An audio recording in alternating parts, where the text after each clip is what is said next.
Our next question. A tensile test was conducted on a mild steel bar. The following data was obtained from the test. First, diameter of the steel bar. Diameter of the steel bar 3 centimeter. Gauge length of the bar 20 centimeter. Then load at elastic limit. Load at elastic limit. Load at elastic limit വരുന്നത് 250 kilonewton. Then extension at load of 150 kilonewton വരുന്നത് 0.21. Then ഇങ്ങനെ തന്നു കഴിഞ്ഞാൽ നമുക്ക് ഇതിൽ നിന്ന് നമുക്ക് എന്ത് ചെയ്യാൻ പറ്റും? ഇത് നമുക്ക് യങ്സ് മോഡുലസ് ഡയറക്റ്റ് തരുന്ന പോലെയാണ് ആക്ച്വലി. അതായത് ചേഞ്ച് ഇൻ ലെങ്ത്ത് തന്നിട്ടുണ്ട്, ഇവിടെ ലെങ്ത്ത് ഒറിജിനൽ ലെങ്ത്ത് തന്നിട്ടുണ്ട്. ദെൻ ഈ ലോഡ് അപ്ലൈ ചെയ്യുന്ന സമയത്ത് ഉണ്ടാകുന്ന എക്സ്റ്റൻഷൻ നമുക്കിവിടെ തന്നിട്ടുണ്ട്. ദെൻ ഇതിൽ നിന്നാണ് നമുക്ക് എപ്പോഴും സ്ട്രെസ്, അതായത് സ്ട്രെയിൻ നമുക്ക് ഡയറക്റ്റ് ഫൈൻഡ് ഔട്ട് ചെയ്യാൻ പറ്റും. കാരണം ഇവിടെ ഡെൽറ്റ എൽ തന്നിട്ടുണ്ട്, എൽ തന്നിട്ടുണ്ട്. ദെൻ സ്ട്രെസ്, അതിന് കറസ്പോണ്ടിങ് ആയിട്ടുള്ള സ്ട്രെസ് നമുക്ക് തന്നിട്ടുണ്ട്. നോർമലി എല്ലാവരും ഇവിടെ തെറ്റിക്കാനുള്ള ഒരു ചാൻസ് വരുന്നത് ഈ ലോഡ് എടുക്കാനുള്ള ചാൻസ് ഉണ്ട്. കാരണം വിത്തിൻ ദി ഇലാസ്റ്റിക് ലിമിറ്റ്, ഇത് ഇലാസ്റ്റിക് അങ്ങനെയാണ് തന്നിട്ടുള്ളത്. എന്താണ് load at elastic limit? Load at elastic limit എന്ന് പറഞ്ഞ തരുന്ന സമയത്ത് നോർമലി എന്ത് ചെയ്യും, പെട്ടെന്ന് നമ്മൾ 250 kilonewton നമ്മൾ യൂസ് ചെയ്യാനായിട്ട് നോക്കും. പക്ഷേ അത് എടുക്കുന്നതുകൊണ്ട് പ്രശ്നമൊന്നുമില്ല, വിത്തിൻ ദി ഇലാസ്റ്റിക് ലിമിറ്റിൽ തന്നെയാണ് വരുന്നത്. പക്ഷേ നമുക്ക് എന്ത് തന്നിട്ടില്ല? സ്ട്രെയിൻ അല്ലെങ്കിൽ ചേഞ്ച് ഇൻ ലെങ്ത്ത് നമുക്കവിടെ തന്നിട്ടില്ല. അപ്പോൾ അതുകൊണ്ട് നമുക്ക് എന്ത് ചെയ്യാൻ പറ്റില്ല? ഈ ലോഡ് നമുക്ക് എടുക്കാൻ പറ്റില്ല. ഈ ലോഡ് വെച്ചിട്ടല്ല നമുക്ക് എന്ത് ചെയ്യേണ്ടത്?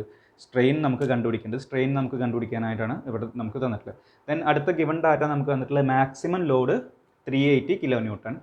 Then total extension 60 mm. Then diameter of failure. Diameter of the rod at failure is 2.25 centimeter. അത് നമുക്ക് തന്നിട്ടുള്ളത്. ഇവിടെ നമുക്കൊരു ക്വസ്റ്റ്യൻ വരുന്നുണ്ട്, ഡിറ്റർമിൻ. ഇതിൽ ക്വസ്റ്റ്യൻ വരുന്നത് determine the Young's modulus, the stress at elastic limit, the percentage of elongation and the percentage decrease in area. ഈ percentage decrease in area വരുന്ന സമയത്താണ് നമുക്ക് ഇതിൻ്റെ ഡയാമീറ്ററിൻ്റെ ആവശ്യം വരുന്നത്. കാരണം 3 സെൻറ്റിമീറ്ററിൽ നിന്ന് ഫെയിലിയർ വരുന്ന സമയത്ത് 2.25 ഡയാമീറ്ററിലേക്ക് വരുന്നുണ്ട്. അപ്പോൾ അവിടെ നമുക്കൊരു ഏരിയ ചേഞ്ച് അവിടെ ഉണ്ടാകുന്നുണ്ട്. ആ ഏരിയ ചേഞ്ച് ഫൈൻഡ് ഔട്ട് ചെയ്യാൻ വേണ്ടിയിട്ടാണ് നമുക്ക് ആ ഡയാമീറ്റർ നമുക്ക് തന്നിട്ടുള്ളത്. അപ്പോൾ ഇത്രയാണ് നമുക്ക് ഗിവൺ ഡാറ്റാസ്. അപ്പോൾ നമുക്ക് ഡയാമീറ്റർ തന്നിട്ടുണ്ട്. അപ്പോൾ ഡയാമീറ്റർ തന്നു കഴിഞ്ഞാൽ നോർമലി നമുക്ക് എന്ത് ചെയ്യാൻ പറ്റും? നമുക്ക് അപ്പോൾ തന്നെ ഏരിയ നമുക്ക് ഫൈൻഡ് ഔട്ട് ചെയ്യാനായിട്ട് പറ്റും. ആ ഡയാമീറ്റർ എന്ന് പറയുന്നത് എന്താണ്? ഏരിയ, ഫെയിലിയർ ഏരിയ അല്ല, area A equal to π/4 D square. D square എന്ന് പറയുന്നത് ഇത് DF എന്ന് പറഞ്ഞിട്ട് കൊടുക്കാം. ഇതാണ് diameter equal to D. Then that is equal to π/4 into 3 centimetre ആണ്. അപ്പോൾ 300 സ്ക്വയർ mm നമ്മൾ കൺവേർട്ട് ചെയ്തിട്ടാണ് ചെയ്യുന്നത്. 300 സ്ക്വയർ അല്ലെങ്കിൽ സെൻറ്റിമീറ്റർ സ്ക്വയറിനേക്കാളും നമുക്ക് ബാക്കിയുള്ളതൊക്കെ mm തന്നെയല്ലേ വരുന്നത്. അപ്പോൾ mm തന്നെ ചെയ്താൽ മതി. ദെൻ ഏരിയ കിട്ടി. ലോഡ് നമുക്ക് ലോഡറ്റ് ഇതാണ് നമുക്ക് നമ്മൾ പറഞ്ഞ ഫസ്റ്റ് ക്വസ്റ്റ്യൻ എന്ന് പറയുന്നത് ഫൈൻഡ് യങ്സ് മോഡുലസ് ആണ്. അപ്പോൾ ഫസ്റ്റ് ക്വസ്റ്റ്യന് വേണ്ടത് Young's modulus E equal to stress by strain ആണ്. അപ്പോൾ അതിന് നമുക്ക് സ്ട്രെസ് ഈക്വൽ ടു എന്താണ്? ലോഡ് ബൈ ഏരിയ ആണ്. ലോഡ് നമ്മൾ പറയുന്നത് 150 kilonewton ആക്ട് ചെയ്യുന്ന സമയത്ത് ആണെന്ത്? ആ സമയത്തുള്ള സ്ട്രെസ്സും സ്ട്രെയിനുമാണ് നമ്മൾ ഫൈൻഡ് ഔട്ട് ചെയ്യുന്നത്. അതാണ് ആദ്യമേ തന്നെ പറഞ്ഞത്. 150 kilonewton വരുന്ന സമയത്താണ് ഉള്ള സ്ട്രെസ്സാണ് നമ്മൾ ഫൈൻഡ് ഔട്ട് ചെയ്യുന്നത്.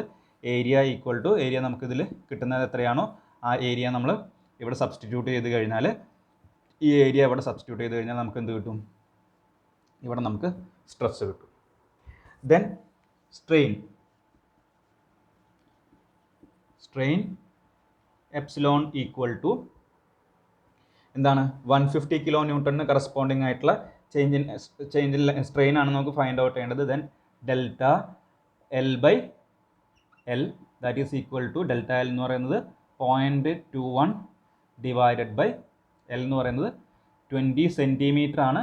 അപ്പോൾ അതിനെന്ത് ചെയ്യണം, ഇൻറ്റു 100 mm മാറ്റണം. ദെൻ നമുക്ക് അവിടെ സ്ട്രെയിനും കൂടി കിട്ടും. 100 അല്ല, സെൻറ്റിമീറ്റർ അല്ല, അപ്പോൾ ഇൻറ്റു 10 20 ഇൻറ്റു 10 ചെയ്ത് കഴിഞ്ഞാൽ നമുക്ക് mm കൺവേർട്ട് ചെയ്ത് കിട്ടും. ദെൻ ഇത് വെച്ചിട്ട് നമുക്കൊരു സ്ട്രെയിൻ കിട്ടും. ദെൻ ഈ സ്ട്രെയിനും സ്ട്രെസ്സുമാണ് വെച്ചിട്ടാണ് എന്ത് ചെയ്യേണ്ടത്, ഈ Young's modulus E equal to sigma by epsilon ചെയ്ത് കഴിഞ്ഞാൽ നമുക്ക് യങ്സ് മോഡുലസ് കിട്ടും. അതാണ് നമ്മളുടെ ഫസ്റ്റ് ക്വസ്റ്റ്യൻ വരുന്നത്. ദെൻ സെക്കൻഡ് ക്വസ്റ്റ്യൻ വരുന്നതാണ് stress at elastic limit. Stress at elastic limit. അപ്പോൾ സ്ട്രെസ് അറ്റ് ഇലാസ്റ്റിക് ലിമിറ്റിൽ നമുക്ക് പറയുന്ന ഇലാസ്റ്റിക് ലോഡ് നമുക്ക് ഇവിടെ തന്നിട്ടുണ്ട്. എത്രയാണ് ഇലാസ്റ്റിക് ലോഡ് എന്ന് പറയുന്നത് 250 ആണ്. 250 ഡിവൈഡഡ് ബൈ ഏരിയ ചെയ്ത് കഴിഞ്ഞാൽ 250 ഇൻറ്റു ഏരിയ ചെയ്ത് ഏരിയ എന്ന് പറയുന്നത് എന്താണ്, π/4 d² ആണ്. ലോഡ് നമുക്ക് 250 തന്നിട്ടുണ്ട്. Then stress sigma equal to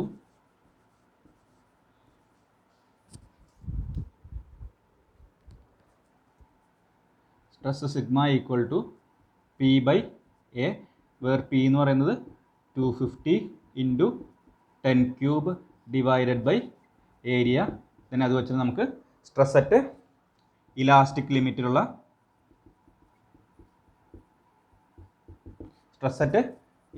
limit നമുക്ക് ഫൈൻഡ് ഔട്ട് ചെയ്യാനായിട്ട് പറ്റും. ദെൻ നെക്സ്റ്റ് തേർഡ് ക്വസ്റ്റ്യൻ പറയുന്നത് എന്താണ്, പെർസെൻറ്റേജ് ഇലോങ്ങേഷൻ. പെർസെൻറ്റേജ് ഇലോങ്ങേഷൻ എന്ന് പറയുന്നത്, പെർസെൻറ്റേജ് ഇലോങ്ങേഷൻ്റെ ഇക്വേഷൻ എന്ന് പറയുന്നത്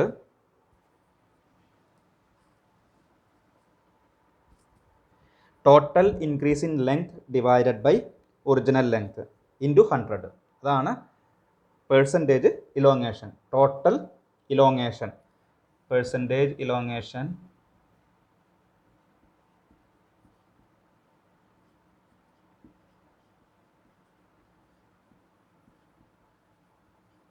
equal to total elongation divided by original length.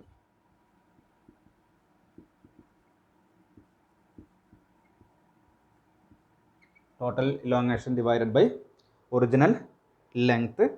Then that is equal to total elongation നമുക്ക് കൂടെ തന്നിട്ടുണ്ട്. Total elongation 60 mm. Then 60 divided by original length എന്ന് പറയുന്നത് എത്രയാണ്, 20 സെൻറ്റിമീറ്റർ ആണ്. ദെൻ 200 mm വെച്ചിട്ട് നമുക്ക് എന്ത് കിട്ടും, ഇൻറ്റു 100 ചെയ്ത് കഴിഞ്ഞാൽ നമുക്ക് ഇലോങ്ങേഷൻ ഇൻ പെർസെൻറ്റേജ് കിട്ടും. അതാണ് പെർസെൻറ്റേജ് ഇലോങ്ങേഷൻ പറയുന്നത്. ദെൻ നെക്സ്റ്റ് വരുന്നത് percentage decrease in area. Percentage decrease in area. Percentage decrease in area എന്ന് പറയുന്നത് എന്താണ്, ഇവിടെ നമുക്കിവിടെ ഫെയിലിയർ പറഞ്ഞിട്ടുണ്ട് അല്ലേ. ആ ഫെയിലിയർ വരുന്ന സമയത്താണ് percentage decrease in area that is equal to original area, എന്താണ്, change in length divided by original length. അതുപോലെയാണ് change in area divided by original area. അതാണ് പെർസെൻറ്റേജ് ഡിക്രീസ് ഇൻ ഏരിയ എന്ന് പറയുന്നത്. അപ്പോൾ original area minus decreased area, അല്ലെങ്കിൽ reduced area, അല്ലെങ്കിൽ area at the failure. Area at failure divided by original area. That is equal to എന്തായിരിക്കും, ഇവിടുത്തെ first area നമ്മൾ പറയുന്നുണ്ട് π/4 d² എന്ന് പറയുന്നത് 3 സെൻറ്റിമീറ്റർ ആണ്. അപ്പോൾ 330² minus π/4 22.5 5 square divided by π/4 30 square. ഇത്രയും ഇൻറ്റു 100 ചെയ്ത് കഴിഞ്ഞാൽ നമുക്കത് എത്രയാണോ അത്രയും പെർസെൻറ്റേജിൽ നമുക്ക് കിട്ടും.